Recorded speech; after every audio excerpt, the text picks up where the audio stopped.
24 ವರ್ಷದಿಂದ ಆಗದಂಥ ಸಮಸ್ಯೆ 24 ದಿವಸದಲ್ಲಿ ಮಾಡುತ್ತೆ ಅಂತ ನಂಬಿಕೆ ನಮಗಿಲ್ಲ. ಆಶ್ವಾಸನೆ ಕೊಟ್ಟಿದ್ದಾರೆ. ಆ ಆಶ್ವಾಸನೆ ನಾವು ಇಟ್ಕೊಂಡು ಇನ್ನೂ ಮಟ್ಟ ಹೋರಾಟ ಮಾಡ್ತಾ ಇದ್ದೇವೆ. ಪ್ಲಾಟ್ ಕಸ್ಕೊಂಡು ನಮಗೆ ಪ್ಲಾಟ್ ಕೊಡಲಿಲ್ಲ ಅಂದ್ರೆ ಯಾವ ನ್ಯಾಯ ಇದು? ಹುಬ್ಬಳ್ಳಿಯ ವಿಮಾನ ನಿಲ್ದಾಣದ ವಿಸ್ತರಣೆಯಲ್ಲಿ ವಶಪಡಿಸಿಕೊಂಡಿರುವ ನಿವೇಶನದಾರರಿಗೆ ನಿವೇಶನ ಹಾಗೂ ಅಕ್ರಮ ಸಕ್ರಮ ಸಂತ್ರಸ್ತರಿಗೆ ಪುನರ್ವಸತಿ ಕಲ್ಪಿಸುವುದಾಗಿ ಭರವಸೆ ನೀಡಿ ಸರ್ಕಾರ ವಂಚನೆ ಮಾಡಿದೆ ಎಂದು ಆರೋಪಿಸಿ ಬೃಹತ್ ಪ್ರತಿಭಟನೆಯನ್ನು ಹಮ್ಮಿಕೊಂಡಿದ್ದಾರೆ. ನಗರಾಭಿವೃದ್ಧಿ ಪ್ರಾಧಿಕಾರದ ಅಧಿಕಾರಿಗಳು ಸರ್ಕಾರಕ್ಕೂ ಹಾಗೂ ಮಾನ್ಯ ಉಚ್ಚ ನ್ಯಾಯಾಲಯಕ್ಕೂ ತಪ್ಪು ಮಾಹಿತಿ ಕೊಟ್ಟಿದ್ದರಿಂದ ಸಂತ್ರಸ್ತರು ಪುನರ್ವಸತಿ ನಿವೇಶನ ಪಡೆಯದೇ ಇರುವಂತಾಗಿದೆ ಎಂದು ಅಧ್ಯಕ್ಷ ರಘೋತ್ತಮ್ ಎಸ್ ಕುಲಕರ್ಣಿ ಆರೋಪಿಸಿದರು. ಸಂತ್ರಸ್ತರಿಗೆ ಕೆಐಎಡಿಬಿ ಅವರು ಉಣ್ಕಲ್ ಗ್ರಾಮ ಸರ್ವೆ ನಂಬರ್ 594 ಬದಲ್ಲಿ ಬರುವ ನಿವೇಶನಕ್ಕೆ 2008ರಲ್ಲಿ ಪ್ರತಿ ಚದರ್ ಅಡಿಗೆ 600 ರೂಪಾಯಿ ಅಂತ ಪರಿಹಾರ ವಿತರಿಸಿ ಅದೇ ಸರ್ವೆ ನಂಬರ್ನಲ್ಲಿ ಬರುವ ನಿವೇಶನಗಳಿಗೆ 2011-12ರಲ್ಲಿ 450 ಎಂದು ನಿಗದಿಪಡಿಸುವುದು ಎಷ್ಟು ಸರಿ ಎಂದು ಪ್ರಶ್ನಿಸುತ್ತಿದ್ದಾರೆ.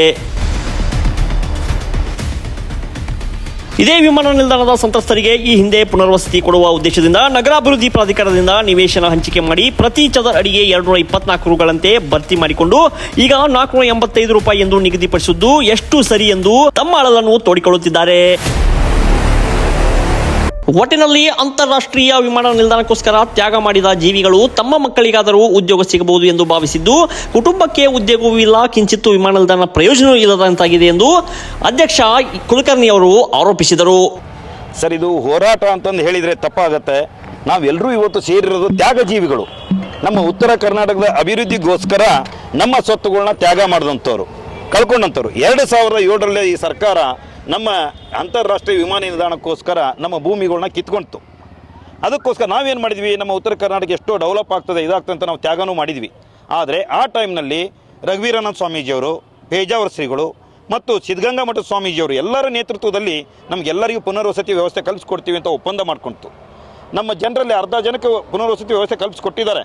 ಯಾವಾಗ 2008ರಿಂದ ಹಿಡ್ಕೊಂಡು 16ರವರೆಗೂ. ಇನ್ನು ಕೆಲವೊಂದಿಷ್ಟು ಜನರಿಗೆ ಕೊಡುವಂಥದ್ದನ್ನು 2016ರಿಂದ ಮರ್ತಾ ಬಿಟ್ಟಿದ್ದಾರೆ. ಇದು ಯಾಕೆ ಮರ್ತಿದ್ದಾರೆ ಅಂತ ಹೇಳಬೇಕು ಅಂದರೆ, ನಿವೇಶನಗಳ ರೇಟು ಪ್ರತಿ ವರ್ಷ ಜಾಸ್ತಿ ಆಗ್ತಾ ಇದೆ. ಮಾರ್ಕೆಟ್ ವ್ಯಾಲ್ಯೂ ಸಮೇತ ಜಾಸ್ತಿ ಆಗ್ತಾ ಇರೋದ್ರಿಂದ ಇವತ್ತು ನಮ್ಗೆ ಕೊಡುವಂಥದ್ದನ್ನು ಕೈ ಚೆಲ್ಲಿ ನಿಮ್ಗೆ ನಿವೇಶನ ಇಲ್ಲೇ ಇಲ್ಲ ಅನ್ನೋಂಥ ಒಂದು ಪರಿಸ್ಥಿತಿಗೆ ನಗರಾಭಿವೃದ್ಧಿ ಪ್ರಾಧಿಕಾರ ಬಂದಿದೆ. ಹೀಗಾಗಿ ನಗರಾಭಿವೃದ್ಧಿ ಪ್ರಾಧಿಕಾರ ಅರ್ಧ ಜನಕ್ಕೆ ಕೊಟ್ಟಂಥ ನಿವೇಶನಗಳು ಇನ್ನುಳಿದ್ರೆ ಕೊಡೋದು ಅವ್ರ ಕರ್ತವ್ಯ ತಾನೇ, ರಾಜ್ಯಪಾಲರ ಆದೇಶ ಆಗಿದೆ. ಹೀಗಾಗಿ ಇವತ್ತು ನಾವೆಲ್ಲರೂ ಉಡಾದಲ್ಲಿ ಸಭೆ ಇರೋದ್ರಿಂದ ಎಲ್ಲರೂ ಮುತ್ತಿಗೆ ಹಾಕಿದ್ವಿ. ಅವರು 24ನೇ ತಾರೀಕು ನಿಮಗೋಸ್ಕರ ವಿಶೇಷ ಸಭೆ ಕರಿತೀವಿ, ಸಮಸ್ಯೆ ಬಗೆಹರಿಸ್ತೀವಿ ಅಂತ ಹೇಳಿದ್ದಾರೆ. ಆದರೆ ನಮಗೆ ನಂಬಿಕೆ ಇಲ್ಲ. ಇವರು 24 ವರ್ಷದಿಂದ ಆಗದಂಥ ಸಮಸ್ಯೆ 24 ದಿವಸದಲ್ಲಿ ಮಾಡುತ್ತೆ ಅನ್ನೋಂಥ ನಂಬಿಕೆ ನಮಗಿಲ್ಲ. ಆದರೆ 24ನೇ ತಾರೀಕು ನಾವು ಕಾದು ನೋಡುವಂಥ ತಂತ್ರದಲ್ಲಿ ಇದ್ದೀವಿ.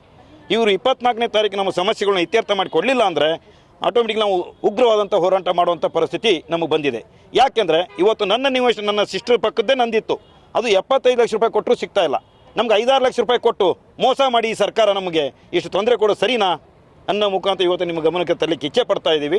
ಇನ್ನು ಮುಂದಾದರೂ ನಮ್ಮ ಸಮಸ್ಯೆನೇ ಸರ್ಕಾರ ಇತ್ಯರ್ಥ ಮಾಡಿಕೊಡ್ಬೇಕು ಅಂತ ಹೇಳಿ ಕೇಳ್ಕೊತಾ ಇದ್ದೀವಿ. ಸರ್, ಎಷ್ಟು ಜನ, ಎಷ್ಟು ಮನೆ ಇದಾವೆ, ಎಷ್ಟು ನಿವೇಶನಗಳು ಬರಬೇಕಿಲ್ಲ?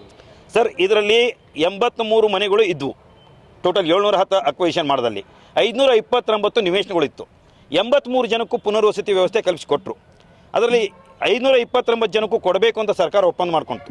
ಆದರೆ ನಮ್ಮ ಲೋಕಲ್ ಇರೋರು ಕೇವಲ ನಾವು 163 ಜನ ಅರ್ಜಿ ಹಾಕಿದ್ದೀವಿ. 520 ಜನಕ್ಕೆ ಕೊಡಬೇಕು ಅಂತ ಸರ್ಕಾರ ಒಪ್ಪಂದ ಮಾಡ್ಕೊಂಡಿದ್ದು ಕೇವಲ 163 ಜನಕ್ಕೆ ಕೊಡ್ಲಿಕ್ಕೆ ಆಗೋದಿಲ್ವ ಇವರಿಗೆ? ಅದರಲ್ಲಿ 70 ಜನಕ್ಕೆ ಪುನರ್ವಸತಿ ವ್ಯವಸ್ಥೆ ಕಲ್ಪಿಸ್ಕೊಟ್ಟಿದ್ದಾರೆ 163ರಲ್ಲಿ. ಇನ್ನು 93 ಜನಕ್ಕೆ ಕೊಡಬೇಕಲ್ಲ. 2016ರವರೆಗೆ ಇವತ್ತಿನವರೆಗೂ ಕೊಡದೇ ಸುಮ್ಮನೆ ಕಾಲ ಹಗರಣ ಮಾಡ್ತಾ ಇದ್ದಾರೆ. ಈ ಉದ್ದೇಶಕ್ಕೆ ಸರ್ಕಾರ ಈ ನಮ್ಮ ನೋವುಗಳನ್ನ ಅವ್ರು ಅರ್ಥ ಮಾಡಿಕೊಂಡು ಮತ್ತು ಅವ್ರು ಮಾಡ್ಕೊಳ್ಳೋಂಥ ಒಪ್ಪಂದನ ಇತ್ಯರ್ಥ ಮಾಡಬೇಕು ಅಂತ ಹೇಳಿ ಕೇಳ್ಕೊಳ್ಳಿಕ್ಕೆ ಇಚ್ಛೆ ಪಡ್ತಾ ಇದ್ದೀವಿ. ಸರ್, ರಘೋತ್ತಮ್ ಕುಲಕರ್ಣಿ, ಒಕ್ಕೂಟದ ಅಧ್ಯಕ್ಷರು.